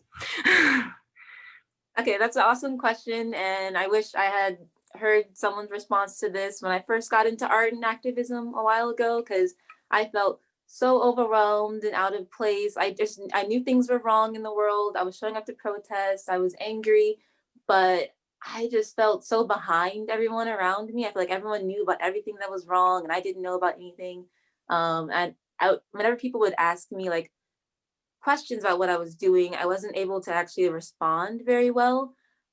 So my advice, which I would give to my younger self who was interested in art and activism, is to first, because there are so many different issues in the world and all of them are very important, I would tell myself to pick one and just really dive deep into that one. So I've been really focusing on incarceration, because I feel like that's just something that I have relatives in prison and I have had relatives who are now free. And it's just something that I feel really close to, and I feel like it's something that I can be a good voice for. So that's something I'm researching, and I'm learning about all the intersections of how that mixes with policing and the military, and I'm really focusing on that one issue. So taking that one slice of the pie and knowing that there's so many other issues that other artists are focusing on in detail, it makes me feel like makes me feel good just focusing on this one thing. And I would also say that what Andy was saying about how in this day and age, there's a lot of political correctness, a lot of artists, you can't just dive into something willy-nilly, because you will receive feedback, everything is documented. There's you don't want to like do something and then have it on the internet forever, and people will look back on that in the future. So I would say if you're worried about that, it's just to research. Do a lot of research before you do a piece. It's always good to do a piece for the moment, but if you want to make a piece that's speaking to a particular issue, especially an issue that you haven't experienced personally, I would definitely say research and read about that experience from the perspective of people who experience it. Talk to them. That way, when you do, create a piece responding to that particular issue, it's backed up by, history, people's experiences, your own experiences. It's not just, sometimes, it's important to do a lot of research. And that's something that I do. Like, I'm really inspired by Hinduism, and that's one of the religions I want to like incorporate into my art pieces. But I haven't researched it until like this year. So I'm not going to create any pieces that directly reference anything there, just personally, because I don't feel comfortable doing that until I've, read the scriptures. I really love reading scriptures anyway. So that's kind of like where I want to, before I dive into that. So that's kind of my perspective.